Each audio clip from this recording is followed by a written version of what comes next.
too much of, while he was defending himself, he did not seem to be, is the word apologetic, or, he was too confident? Was there a lot of, strong arming himself in the way he defended himself to the parliamentarians and also to the public? George, we must acknowledge, and I think anybody who is in disagreement with this as a problem, the deputy president had super pride. Okay.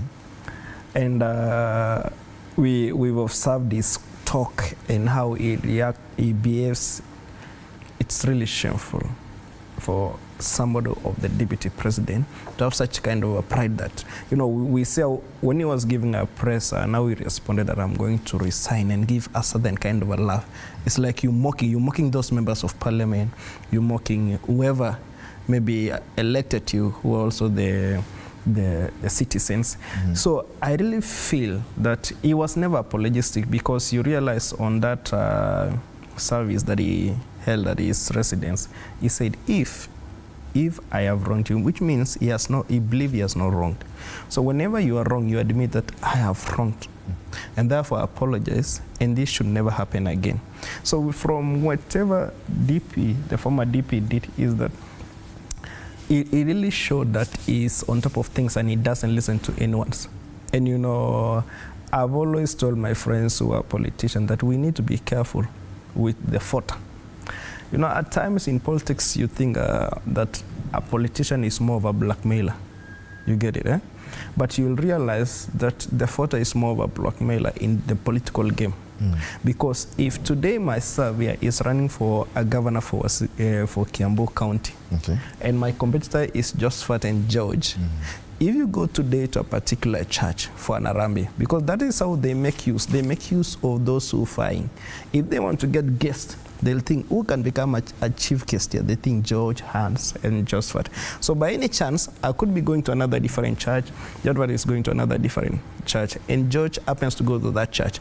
So they'll tell you, we are going to support you. You're the one who has become loyal to us and turn up to our call. Then now, they'll have another Arambe maybe before the end of the year. And your conscience is right. You'll say, because I went to that church the other time, let me use this opportunity to go to a different church so that at least I managed to go the whole of Kiambu. And this time around now, Hans comes in to the same church.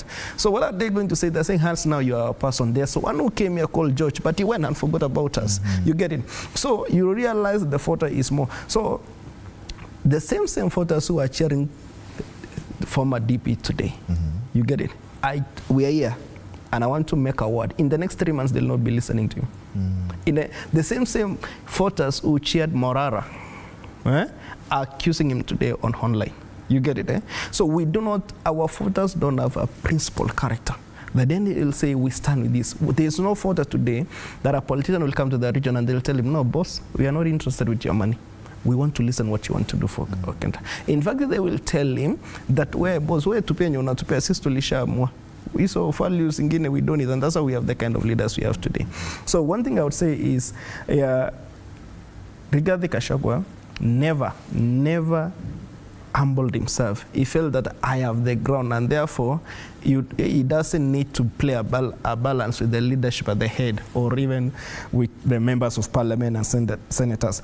And we've studied the character of, when I speak about pride, there are some allegations going around that Deputy President Rigathi Gachagua has been giving threats to legislators from Mount Kenya that you must follow whatever I'm saying, and I'm your elder, and I'm the kingpin of Mount Kenya. And therefore, you had even given a timeline that by December, if you are not following whatever I'm going to say, then none of you is going to be electable. I'm going to make sure that in our region you are not electable. He goes ahead to get an office along Gong Road and then asks all MPs, members of parliament, that you must contribute every day, every month, on how we are going to run that office. And then he goes and names it Office Mrima. So one thing we are studying is that we are studying, and he never requests, we are studying a character that he bullies. We are studying, and therefore bullying comes in with pride, that someone feels a lot of actualization within himself that, no, there's nothing you can do it to me. And let me tell you one thing. If there's been an issue, to my thinking, Yes. If there's been an issue, lastly, to comment on this, is that if the deputy president, if it is assumed that he had wronged his boss, the president, Yes. if he had gone ahead and apologized that I know I really overreacted, but I've come to my senses and I want to apologize. If he would have done to the NIS, if he would have done that to the nation, that I used to think that being a Murima is maybe what I'm expected to do, but now I have wrong. I want to apologize and I want to become a nationalist. I know one thing I love about Kenyans, they are full of humanity. They would have said, let's give this guy a chance. Let us give this person. They would have been members of parliament who think that despite he is wrong, he has really, none of us is perfect. Because if you see the kind of allegation that are placed before the deputy president today, many members of parliament or senators or even governors or many leaders, maybe they can never escape, but they have a character whereby they know to relate and they can apologize wherever they are wrong. So to me, to my extent, is that despite the fact we have these grounds today, which can still be found in any other leader, these guys found that this person was not humble enough to apologize and to see how we can maybe help each other. Yeah. Indeed. Let's take a break before you get your comments as well. Just what you're watching the State of the Nation right here on TV47. It's the Morning Cafe Feel Good Friday as we continue to monitor the events following what happened yesterday, the impeachment of the former Deputy President Geoffrey Rigathi Gachagua. Do stay with us. We're back in a short while.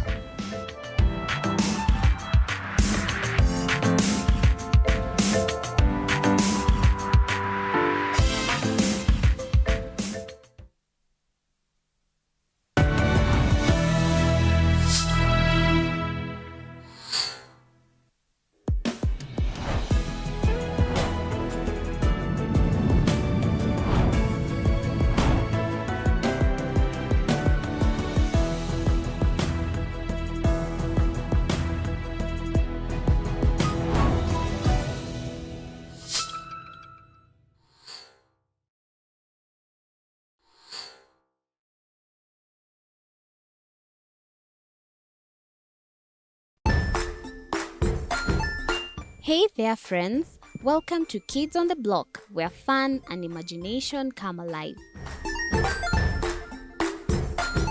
We dive into magical world filled with exciting adventures and awesome friends. What position were you in? I was number 2. What position were you? Number 1. He decided to cross the bridge by his house and look for food on the other side. We're going to do half cup of chocolate chips, and the other one, we're going to do half cup of the blueberries. So, grab your imagination hats and get ready to explore with us. Join us every Saturday at 9 a.m. for new friends, amazing stories, and tons of laughter.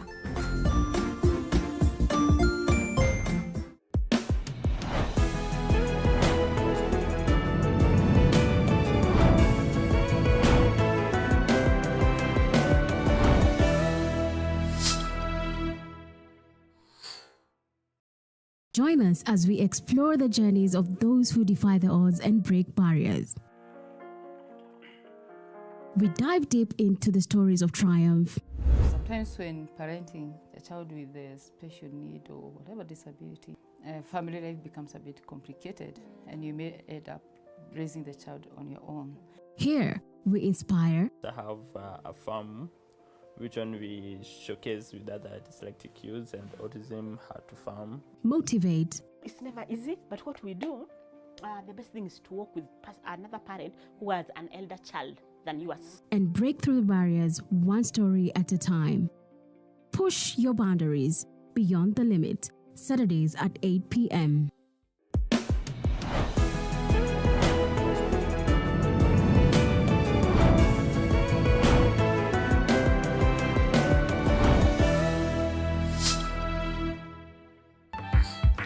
Welcome back. You're watching the Morning Cafe, specifically State of the Nation this morning, as we look at what has been happening in the political scene, especially in just under 8 hours.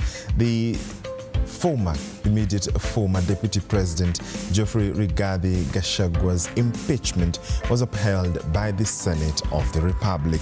And to debunk this morning, I'm joined by three gentlemen. Hans Ropp, a political analyst, to my immediate right. In the middle is Josephat Kamanya, a political analyst. And joining us is Kimani Mwangi, a governance expert. Welcome, gentlemen. Kimani, you know, let's speak your mind on what you've seen in the last, before you even come back to Josephat. What have you seen, or what do you make of what you saw in the last 8 hours, especially, let's even call it 12 hours, from yesterday all the way to the impeachment? What did you make of that entire process?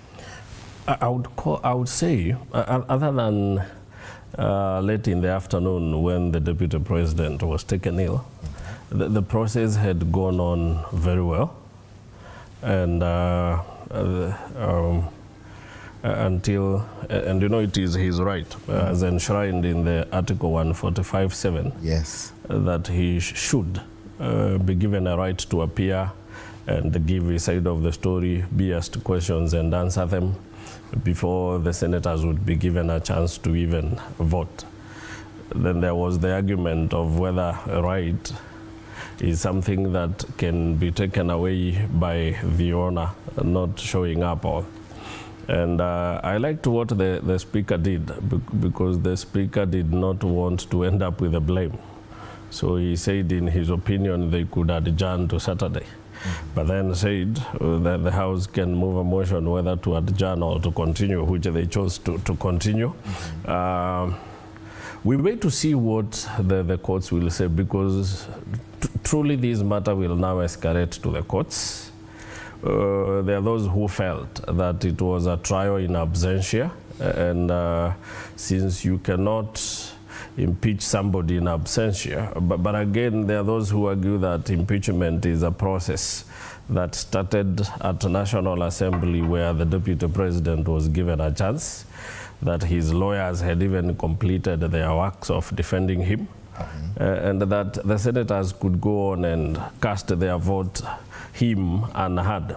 So those are issues that will be dealt with by the judge, most likely the three-bench judge that were appointed by the CJ. We wait to see what happens. Okay. Yeah. Gentlemen, just what the events that later followed after this impeachment was a Gazette notice, and then it had been preceded by the special sitting of the National Assembly, which will be held this morning. And, you know, things were moving in quick succession. We were seeing a lot of things happening, watching and you're seeing reactions from senators, from legislators, and boom, you see a Gazette notice. And, you know, Kenyans were actually saying, okay, at this point, we better wait and see what else will happen. Whereas it was the first of its kind. The events that will follow after yesterday, they will be in quick succession, won't they? Indeed. It's even argued like the likes of the speaker's statement had been pre-prepared. So this whole plan was well crafted. Okay. But at the end of the day, I still maintain the position that this is a win for our Constitution, because everything they did, as Kimani says, they had to anchor it within the Constitution. They had to follow a due process and a due procedure. And now that we are here without a deputy president, which is a new, in this new dispensation. The next step is for us to hear what the special sitting will be today. I think everybody is well woke. It evolves around the conversation of the nomination of a next candidate, and then perhaps by Sunday we shall have a new deputy president sitting next to the president. But I think of significance is for Kenyans to realize that the revolution lives on. The call for good governance and good leadership continues. Anybody who assumes that office must realize that they are responsible to the citizens of Kenya. The presidency, as it were, is an office, is a symbol of national unity. somebody may come in and they may try to yield, as it is said, their fealty to the king, the current president. But still, that will not mean that they'll have a reprieve from Kenyans, because by and large, the reason why the deputy president has gone home happily is because he never stood with Kenyans. Remember, we had the finance bill. Kenya has had a lot of issues. It's only of late when he started pronouncing himself on the Adani deal, when he said, I cannot comment on something that I don't know. And that was just the wind blowing too hard and the chicken got exposed. If you do, the behind of the chicken got exposed. If you do remember when the president was announcing the new, seemingly new list of the CSs, he did not have a clue who was going to be read out. Everybody saw him trying to pick. Remember the president struggling and saying this is a problem with trying to hide it from so many people. So the fallout was that he has been a half-term deputy president because now the buck still stops with the president, regardless of whom he chooses. The Mount Kenya region is saying he's not interested in the deputy president position. It can be donated to somebody else. The president stands impeached, I repeat this, in my opinion, as of June by the citizens of this nation. And we need now to refocus. After today, we shall have a deputy president because the constitution provides for that. But we need to refocus as Kenyans and realize that it would be very chaotic and dangerous for us to be plunged into very early political campaigns towards 2027. Our main issue is the economy and the socio-economic issues we are facing. That is what we need to now calibrate and start focusing on as Kenyans.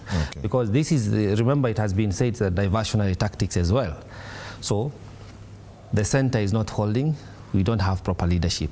We need to call them to order. The National Assembly needs to expend the same energy they did on this particular matter and call for reconstitution and functionality of an IEBC process so that we can also start recalling these particular MPs and not anybody else that needs to be impeached and who can be deemed as impeachable.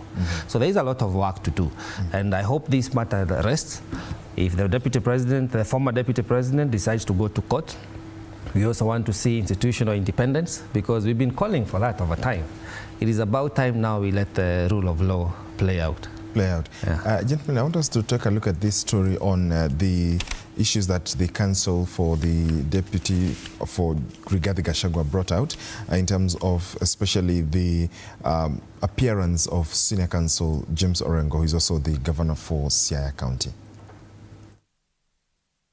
Will as many as of that opinion say aye? Aye. Will as many as of the contrary opinion say nay? Nay. The nays have it. It is this emphatic nay from senators to the motion of pushing Deputy President's impeachment hearing to this Saturday that sent DP Rigathi Gachagua's legal team to take their leave from this August House. We as the legal team representing the Deputy President are not able to continue appearing without instructions. The procedural motion for the adjournment of the hearing to Saturday was settled on with the Speaker of the Senate citing the 10 days provision by the Constitution in finalizing the matter. Within 10 days from the date of the reading of the charges, which period in this case expires on Saturday the 19th of October 2024. For a moment, confusion had reigned as to whether the impeachment trial against the Deputy President and the Senate would proceed. This following the Deputy President suddenly being taken ill just before he was accorded an opportunity to defend himself. The Deputy President wishes to subject himself to cross-examination, wishes under oath to deal with the evidence given adverse to him by witnesses here, so that honorable senators can have an opportunity of making a decision. Is it the Deputy President we shall believe or is it those other witnesses? Hence the question of a fair trial to the Deputy President, who is now at the current hospital, ailing from intense chest pains playing out, as well as the strict timelines surrounding the motion. And if I can give evidence from the bar, he went to his office, and again, there's no evidence that he was evacuated in an ambulance. Let's be humane. Let's be compassionate. Tuwe na utu kidogo. Tuesday, the heavens are not falling down to join with the earth. This request by senior counsel Muite to the senators falling on deaf ears. This Honorable Senate has accorded the Deputy President the opportunity for his counsel to be present, and they have voluntarily exited. For the Deputy President, Rigathi Gachagua, his fate at the Senate seems to have been sealed. Sheila Chelangat for TV 47. Thank you, Sheila, for that report you've seen, and I could see you reacting as the story was playing. I mean, what did you make to the appeal to emotions? No, you know, Paul Muite is becoming a funny character there, that the heaven is not falling to join their heart. So I think he's arguing that the Deputy President should still be given a chance and the Senate should be patient. But there is constitutional, that's to say that there's a constitutional process to happen.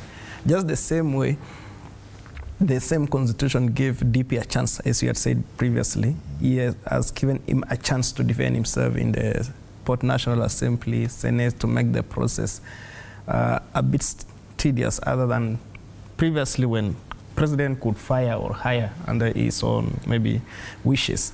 Therefore, the same constitution, we always say it cuts from both ends. It can favor you and it can still be against you. Therefore, we really wish the DP well. We really wish him quick recovery, and I think James Orengo should have been careful with the statements he uses to say that we don't have any evidence that he was taken by an ambulance or whether he went to his office direct. Even if truly there's maybe illness with the DP, we should wish him a quick recovery. However, the Senate should continue with their constitutional mandate. Yeah, and we also see whatever Otenda I'm always trying to say, that the DP left in his own will. So we really do not have facts, but probably if he's sick, then I think they should have some compassion, just as Paul Muite is trying to also explain. But you know, from the character of Deputy President, he's been a daring man, a bold. So there are things when you associate with him, he doesn't hold on to what else. You know, if you try to say he got sick and you know his character and you know all this time we've never had him being healed, it also gives some kind of other thoughts to come in. But above all, we should use compassion statements here. Yeah, no one chooses when to fall ill. We can say so. But again, this process is quasi-judicial as well as quasi-political. And when it goes politics, then we say politics is a tug of war, and all is fair in war and love. You can use any tactic to win a game.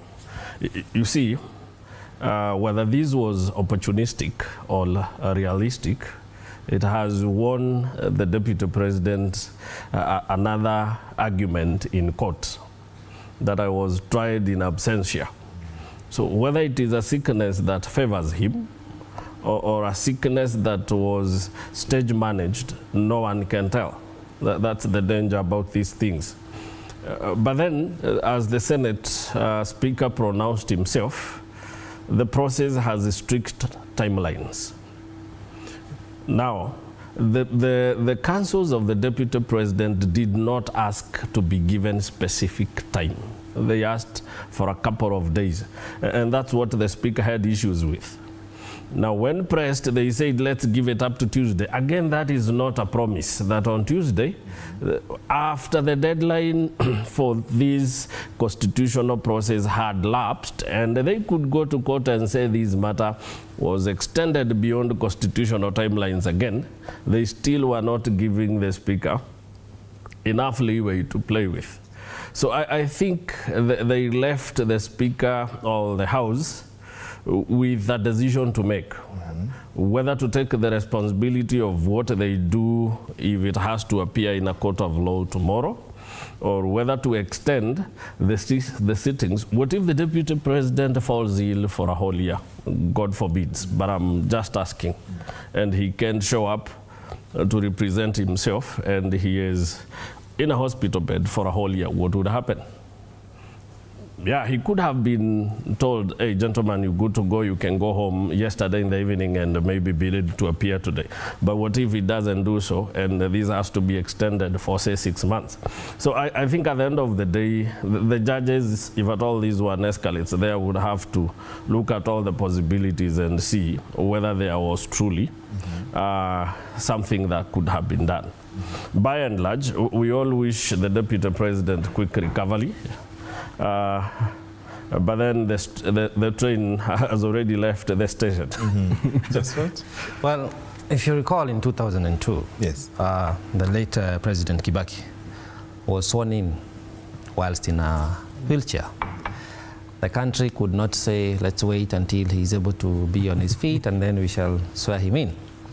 He had won, the country needed leadership, and we are led by a constitution. You see, this is something we have to keep reminding ourselves, that we do now have a process, a procedural process on any matter, that either it's a litigation issue, the impeachment motion. We have a due process that needs to be satisfied. I hold the opinion that the Deputy President got a fair right to be heard through the National Assembly, through his defense, even in the Senate. It is unfortunate he could not present himself for questioning. While it also said, besides the issue of falling in, he may not have preferred personally to be interrogated and interviewed by the senators. So a lot, because also the falling in, unfortunate as it is, it's somehow timely, you know. But at the end of the day, the process had to continue. It is, as my colleague says, if we had to wait until he could show up, who is to tell how long that process would take? And this is not about him as a person, because remember, this is a first. You know, it is unprecedented, has never happened before. It is a test on our constitution, how live, how compliant, you know, are we to the rule of law, to our constitution. If the process is set, can we now not whip emotions? Can we deal with the facts? Because even in a court of law, feelings are put aside, emotions are put aside, and each case is argued on its own merit and demerits. It's about evidence, you know. The question was, has the former deputy president, has he been found guilty of gross misconduct, violation of the constitution, and has he committed a crime? Those are the three questions that all the 11 questions or motions were trying to answer. And it came out yes. So whether he was there, and remember there was no room for him to adduce any new evidence, whether he was there or not, the die has been cast. Plus, as my friend says, this is a quasi-political process. It was not more about what he has said or done. It is about that he has fallen off with the president. The president did not want to continue working with him. He even started saying, the president is not my boss are the people. I've been elected by 7.something million people. So a lot has happened. And it was just right there. The writing was on the wall. He had to go, and gone he is. Yes. Hans, let's now look at, afterwards, the end of the road for Rigathi Gachagua, but is also the beginning of a road for someone else.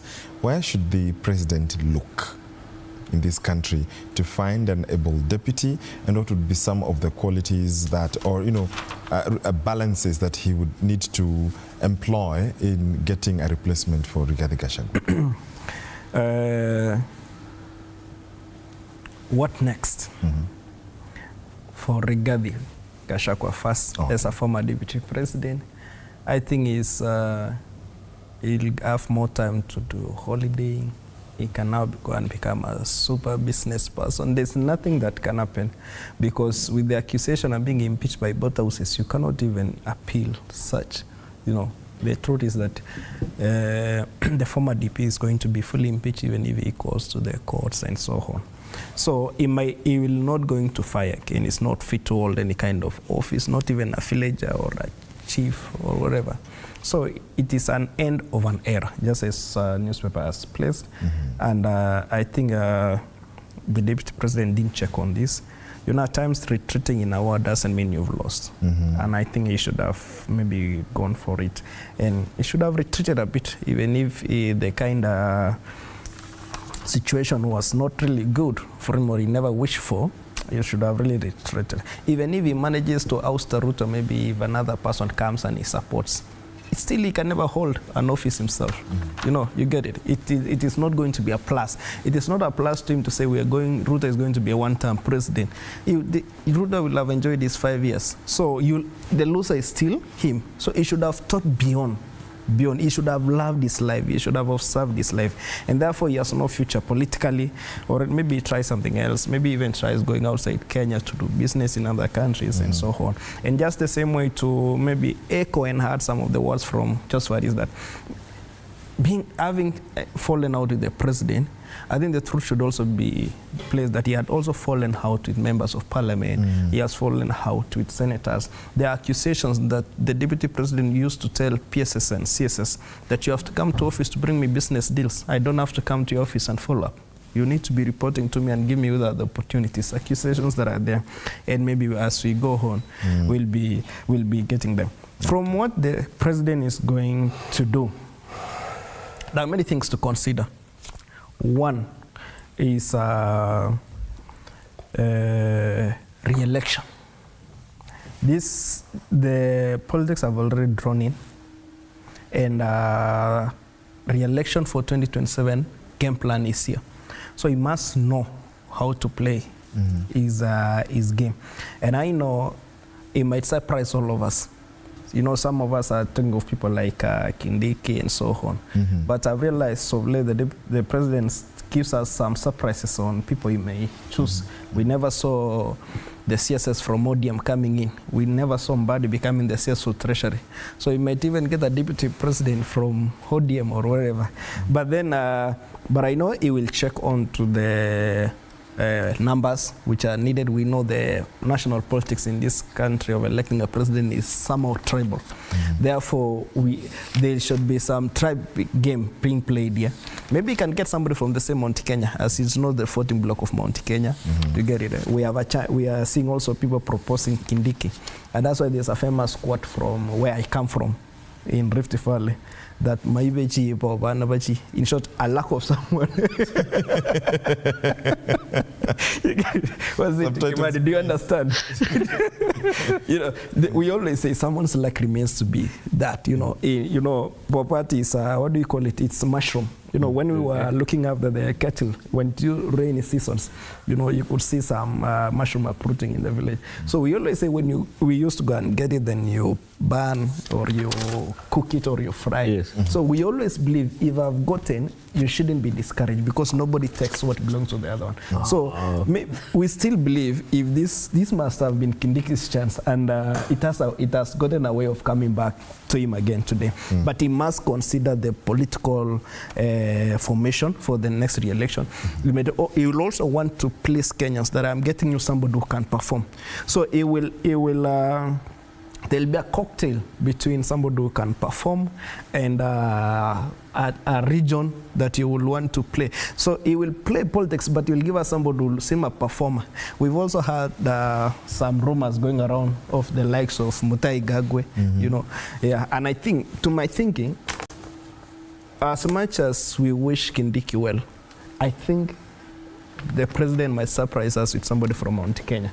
And if he goes for somebody like Muthai Gagwe, he will have played a political scheme that is so nice, because he'll have picked somebody from Nyeri, and whereby it kills the supremacy of Rigathi Gachagua instantly.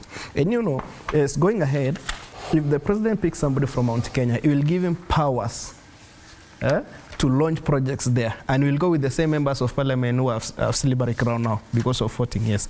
And they will seem like this guy had in that some development in the region. And now we have come with development. And you know, running a campaign for the next 3 years using your personal resources is too expensive. It's so easy to use government resources and so easy to pull out crowd being a senior leader in the government. Now, Rigathi Gachagua being a civilian, being somebody who has been impeached, him trying to get choppers to hire and fly to meetings will be something that is too expensive. It'll be lukewarm. We will find him in the likes of Eugene Wamalwa and so on. Yeah. Where should the president be looking? Their names already. There is Kindiki, Interior CS, Prime CS Musalia Mudavadi. There is Irungu Kangata. There is Anne Waiguru. There are all these names. Gladys Wanga. Where would the president be? Where should he ideally be looking? And you know, who would be able to fit the bill, as it were, for both political expediency and balancing the art of having a proper deputy?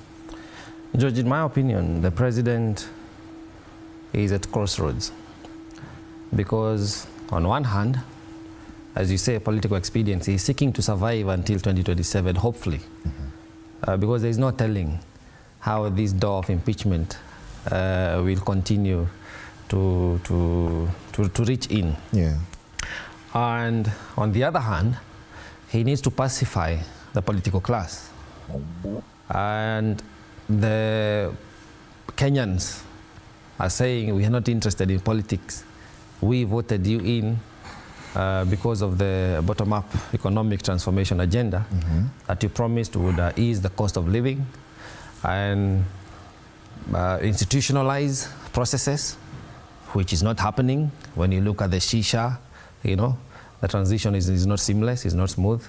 When you look at the education system, it's in a crisis. We are going into examination. There is no telling. Those are the issues that Kenyans are concerned in. But for his own political expediency, I think choosing a person from the Mount Kenya region is an action in futility. Because as is, even the politicians from Mount Kenya, they don't have a person they would say, this is the person we feel would be our fair representative. They have not yielded to one person.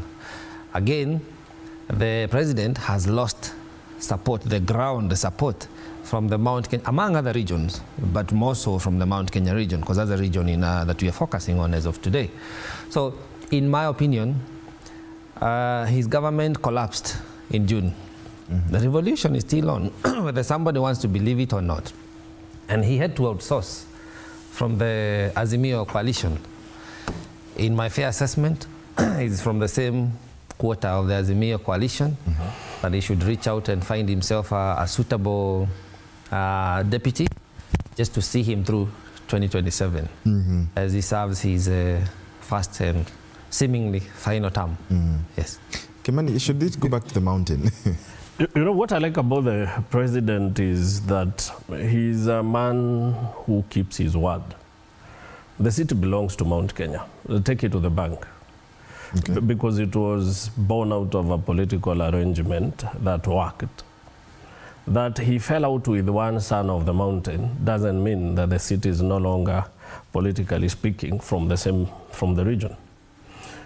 If he does take it away from the region, it will be seen as betrayal of the people who woke up and give him 47% of the votes he got that enabled him to be the president. The question then should be, who among his political friends from the regions is the best suited to work with? Because as a president, you have to get a deputy president that agrees with you on most issues, and even when you differ, he appreciates that you are the boss, and that many times your say will carry the day.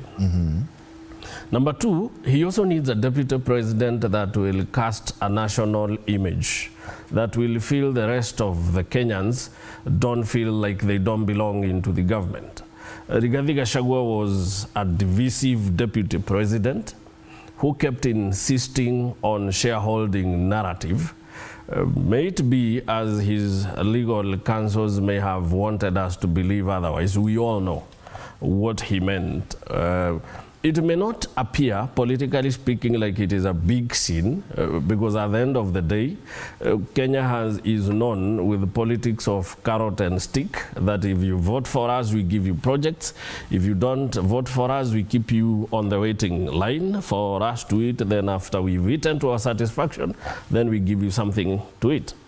That has been the nature of politics in Kenya. In fact, that is what birthed us devolution, trying to address these issues of people who felt, and rightly so, that they had been neglected by the regimes because they didn't vote for them. Now, what the president needs first is a character that will cast a national image, that will be a symbol of national unity, but at the same time, a character that agrees with him on many issues or see things the same way his boss sees them. And if they differ in honor and in appreciation that he is my boss and I'm his deputy. Another thing he needs a person who has the political clout and power to reunite the mountain back to him. I'm contrary to the opinion that the president has lost the mountain. The mountain might be bitter because of what has been happening. The mountain might be angry at him because of the perceived persecution of their son. But again, if a son is exchanged with another one, the mountain is still a winner. Now, what should play, in my opinion, or how it should work out, is that he should get a deputy president from the region who must enable him again be in the graces of the people by doing that which the deputy president former could not do. The deputy president appointed himself to make sure that we have better prices of agricultural products coming from the region. He appointed himself to make sure that alcoholism, which is a national disaster, has been sorted out. But at the end of the day, 2 years down the line, there is nothing to show for his efforts. Now, if we have a deputy president who comes in and makes these things work out, then the people might be convinced that it wasn't about the president, it was about the former deputy president, and still re-elect him. So it is an act of balancing between somebody who can work for him and a region that was too much into, that was totally sold out into his presidential campaigns of 2027 and made him the president. Do you wake up and say, because we have political differences, I can move on and look for votes elsewhere? And again, as Hans rightly put it, at the end of the day, the eye is on 2027. A re-election is coming. There will be political realignments. Is the deputy president, the former deputy president, will he be vindicated by the courts? Will he be eligible to vie in 2027?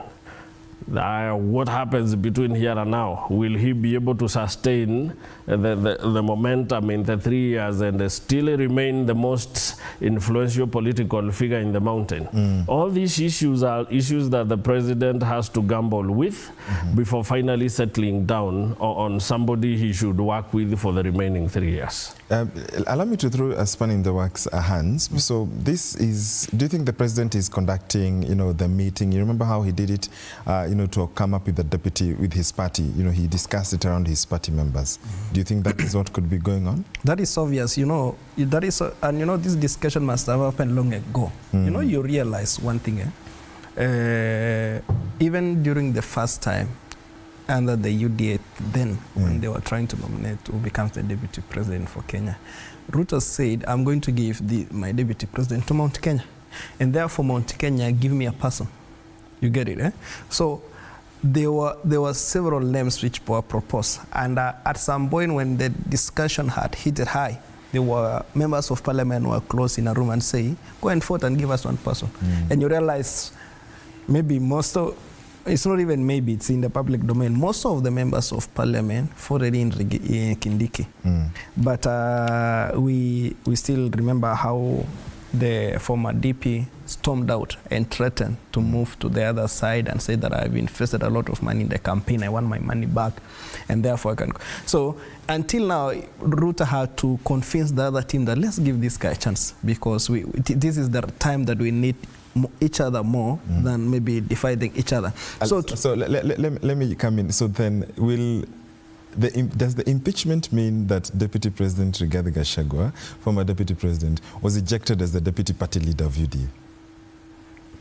Automatically, and we've had the current Secretary General of UDA, Hassan Omar, speak out and say that we are going to follow what our members in Parliament do. If they say this person is not still fit to be a leader, we get him out.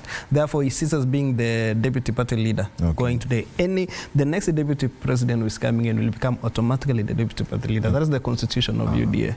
Yeah, that is coming. And just to give on your you are asking if the same process is going to happen. It is going to happen. Consultations are going to happen. This is not, you realize the president leads people. He leads people, he leads representatives of people. He has consulted with members of parliament. And just to give a small insight is that previously, more than a year ago, members of parliament from Mount Kenya had fallen out with the former deputy president. And at some point, they wanted to impeach him. And the president had defended him. That is telling these members of parliament, hold on. Until now, it was out of one even for him, and he let him to be bited out. So there must have been discussion and names that have been given. Even as we speak, I'm not even at this moment, there's a serious lobbying. People think that the best person to become a deputy president is this. And to my thinking, this impeachment might have been planned long ago when the current leader for ODM, who is going for chairmanship in AU, came into the government with these people. He must have been told, we're going to give you CS, but we're going to impeach our deputy president and get another one. That's why you hear my friend Kimani saying this belongs to Mount Kenya. So it will still go back to Mount Kenya, because what has been given to ODM is more equal to a deputy president on the other end. So we see a situation whereby a discussion must have been had long ago. And also this, you'll see the reaction from Mount Kenya and Mount Kenya East. There must have been also a discussion all along. So consultation happens. It's not going to be a president decision on himself. He's just going to make the appointment because he's the president. But the person that is going to come out is a team discussed. Okay. Yeah. Jen, just what should the next deputy president do? What should they, what should be in their mind every day they wake up and, they wake up and say, this is my new role for between now and 2027. What should be ringing at the back of their minds? You see how difficult it is to craft that question, because that is how humongous and tantamount is the responsibility of being a deputy president to the current president. I hold the opinion that the challenge we are facing today as a nation is not about whether the character of the former deputy president was national or not. It is the leadership style and approach of the current president. It is short of a dictatorship, because you've had even the members of the National Assembly say, we can only do what our master wants us to do. We've been whipped to a certain direction. And then, evidently, we end up with decisions, legislations, and public policy that is not really for Kenyans. So, whether seems to disagree. Go. As I owned it, it is my opinion. And I'm basing it on the current scenario and the incidences that we have seen. So whether it is Hans or myself or Kimani or you, who is appointed to be the deputy president, you are coming in already to a sinking ship. Therefore, the captain is just trying to do his best and steer the wheel to the shores for safety. And I am looking at a scenario whereby one has to deliberately avoid making mistakes. That is no way to work, Yet, your position as a deputy president is to be a principal assistant to the president. Is it to say that whoever is appointed still believes in what the president stands for. And yet, Kenyans are saying, we don't believe in what you as a president is standing for. So what kind of a character would that person be? You know, one of the characters, traits I would want to, and values I'd want to see from the person who assumes that office is altruism. Somebody who is there to serve Kenyans. Somebody who can stand up and tell the president, I do not agree with what you're saying, but can we revise and see what is best for the country? But also somebody who has the fortitude to contain themselves with decorum and not expose the presidency. But at what risk? At what cost? I think if it were possible, I would have wished for us to not have a deputy president and see how the president plays this out. But then the Constitution does not allow for that. So, and as my colleague said, I'm looking at all the proposed names, especially from the Mount Kenya region. None of them has the political clout to salvage the political hostility that the president is facing. None of them can command enough. I dare even the likes of Kindiki to go back to his county and run for governor. He will not make it. I dare, who else is there? Kangata is doing a very good job. Murang'a people have said they do not want to forfeit him as a governor, and for deputy presidency, they want to hold on to him. I dare Alice Wahome. It's only that Anne Waiguru cannot run again for governor. But none of these characters really have a national, what we call a presidential gate. And therefore, I think the president ought to do what he must. But one thing he must accord us as Kenyans is a political decency and ensure that we have peace for us to continue enjoying our constitution, even as we struggle with economic challenges that we are facing as a nation. He must afford us. This is not negotiable. Peace and political decency. So I'm waiting to see what choice he makes, because he's a person who is in the office. We shall respect that decision.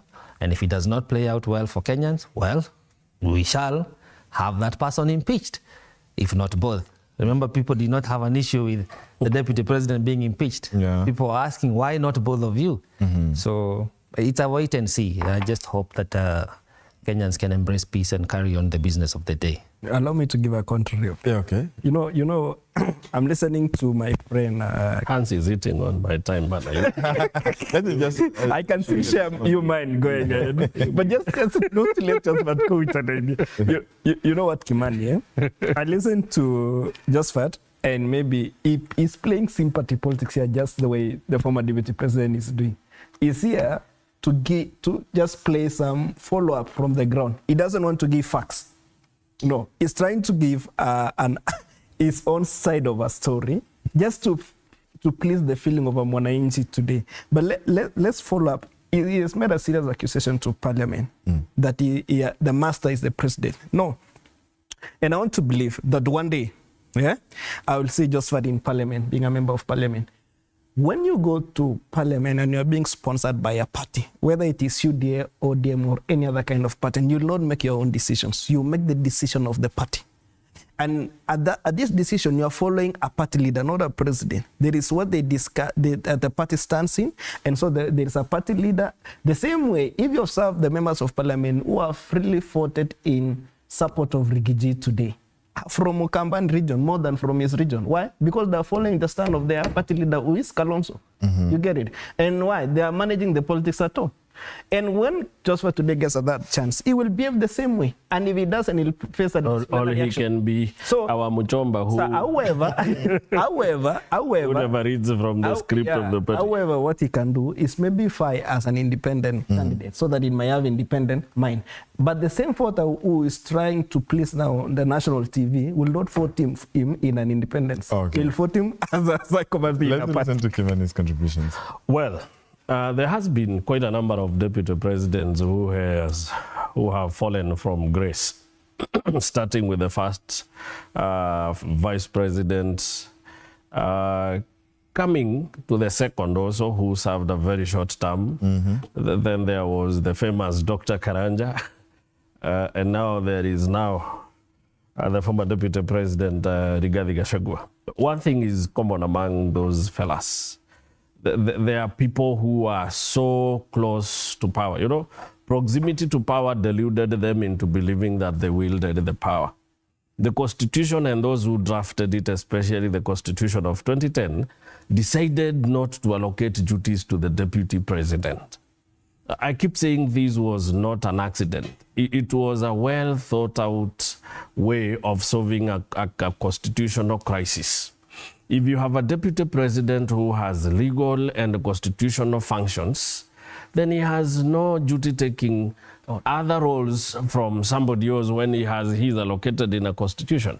And you can't take away a constitutional role that has been allocated to a state officer. Now, how then could you be my principal assistant if you can as well tell me I'm busy concentrating on what the Constitution allocated me as duties? There would be quarrels and fights all the day.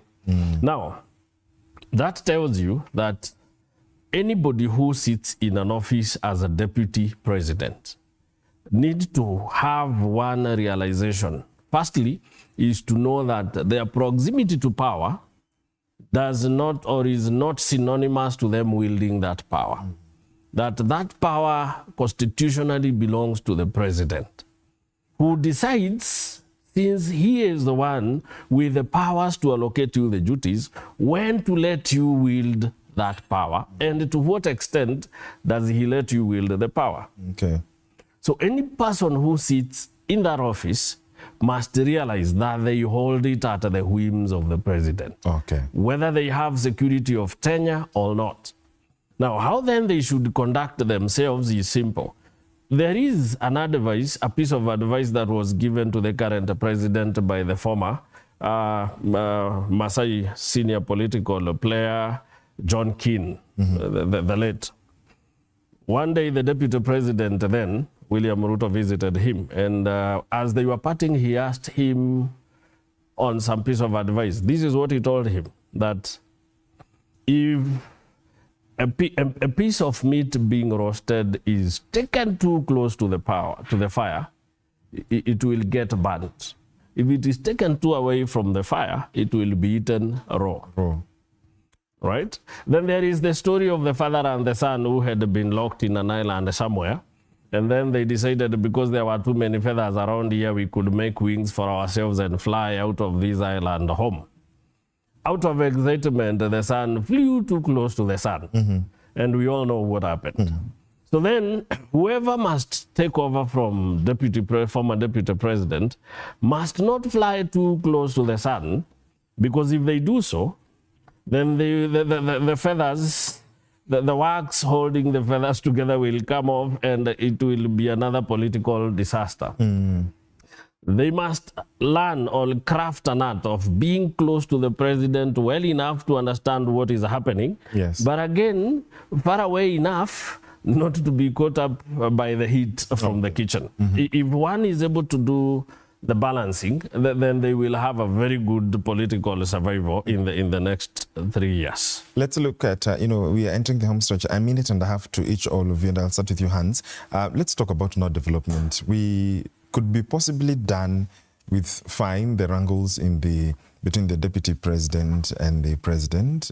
Time now to focus on Mwananchi, to deliver the promises that the government made to Mwananchi.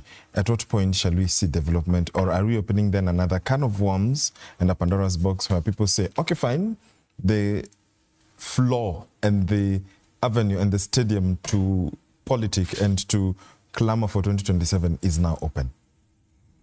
George, I've always given my opinion on how at times the media runs the headlines of this country. There are many projects that are going on today in government. There are many things that the president has even launched as this impeachment is going on, but you will never find it on the newspaper. But at times, the media, I've always put it like it is what comes to headline is the politics and so on. But we want to see going forward the media putting on the headlines on the things that the government is achieving, on medical, on roads, on so on. To me today, there are many things that are going on in government. And if we try even to check the systems today that are going, there are a lot. There are a lot of revolution that are happening and so on. Let me give you one example. Today, we've been having problems with application of passports. It's been in the media all along, people queuing, taking long. But today it takes a record of 10. But the president has complained that his communications people are the ones not helping him tell his story. So it is not pretty much a media problem.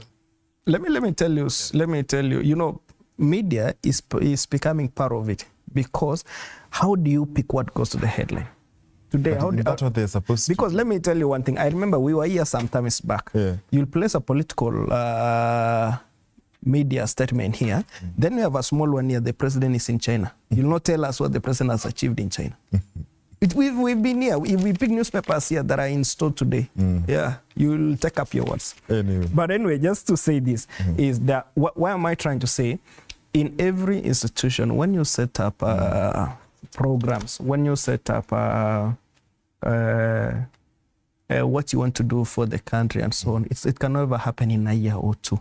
So as we go on to the third, fourth year of the President Ruto's term, we'll see many things coming into accomplishment which were already installed. For example, today, if you're a governor of Kiambu and you want to build up a new administration, by the time you begin the drawings, then you do the procurement process, then a contractor wins, then it begins taking shape, you realize it takes you almost 5 years. Okay. So we are going to see many things that are coming in that the government has done. So there are many developments going on. Right. The government is in place. There's a budget every year. Okay. So there must be a result to hit. Just what?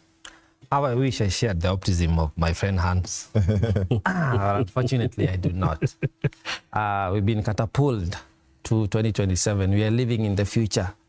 It's a politics 101 all the way until the 10th of August 2027. That's the date the Kenyans people have with the current administration, whoever will still be in office then. It is unfortunate, as you rightly raised the question of where are we on development, because a lot of projects that this government has tried to launch have not augured well with the Kenyan citizens. We have the avoidable housing. It was well, by the way, it was all about avoidable housing. You had it right. You had it right. I thought it was a mispronunciation. True. Like, when did the accent set in? You know, we had the avoidable housing. We are now having the shisha. We are having the Adani deal. Listen to what he's calling it. I'm looking at an administration that has clearly fallen short. And we worked very hard to put it in office. But I'm looking at an administration that has fallen short on communication 101. You know, it should not be the further state mandate to explain what the government is doing or not doing, as Hans is trying to allude. It should be the communication department, or we have a whole communication department of the government that should be telling Kenyans, this is the plan, this is the project, and this shall be the program. They have fallen short of that. And it squarely falls on the kind of persons also we have voted in as Kenyans. So it's about time we start now marinating on what kind of characters do you want to see representing in the National Assembly. At the same time in the Senate and also the gubernatorial positions. I live for a day where we are not at the mercies of the president or the leaders. I want to see for the first time, hopefully in the next administration, at least one county will be able to raise their own on-source revenue. Okay. Those are the conversations we should be having now, because that would be beneficial to all the persons in the country. Kimani, you get the last one. Let me pick from where Josephat has left. I like the way he's come up with creative terms, but diminutive ones to describe what the government has been doing. Allow me to put it this way. Yes. People are emotive in nature. And what appeals to us mostly is those emotive topics and things happening. And the media, I've got nothing against the media. The media is also a business enterprise, and a story that sells the paper carries the day. If you tell us the president was in China and it doesn't help us get our margins right, then and there is another story, truthful again, and the media doesn't work for the government. So we can blame you for not telling us what the government is doing. But at the same time, it is good to note that the government has organs. There is a judiciary that every day sits to settle our disputes. On every day. Then there is the executive that has employees from the highest echelon to the village. And every day they wake up and try to deliver services. And then there is the political class that steals the show, and everybody sees as if nothing is going on, because what comes to the fore is what the political class is doing. Now, when we concentrate all our efforts on the impeachment of the deputy president, it doesn't mean that there is nothing else happening in the government. We have ministers who woke up every day in the morning and they reported to the offices and executed duties. We had those still fighting to make sure that the Shah and the Chief, not Shisha, works well, and that we don't have people who are going to hospitals only to be returned and be told that the system isn't working. Yeah. We have people at the Ministry of Education ensuring that the new funding model is working out for students. So basically, as you put it, it is incumbent of the president to make sure that he has a very good communication mechanism that lets the people see that besides the politics, we have a lot going on. Because the government is not made of the politicians we see on a daily basis alone. But then that is not incumbent on you. None of us here has been paid to come and say what the government is doing. The government has salaried team whose work is to communicate the vision and the achievements of the government on a daily basis. Absolutely. I would agree that they are totally failing the president because we do not see much of what is done. I can tell you, because I follow especially the trips of the president abroad. The number of things we've achieved on those trips is quite huge, and a lot of development has been achieved towards that line. But now, we never had people who came to enumerate to us the benefits of these so many trips and what it has helped us to achieve as a nation. So the president must arrange his team in a way that those things happening to the people, we get to know of them. Absolutely. Otherwise, we'll crucify a government for not performing because we had a team that never communicated the performance of the government. Absolutely. Thank you so much. That's why we wind up the show this morning. State of the Nation has been speaking to Hans Ropp, a political analyst. Thank you so much for joining us, sir. Yes, sir. Josephat Kamanya on the middle, a political analyst as well. Kimani Mwangi, a governance expert. Thank you, gentlemen, for making time.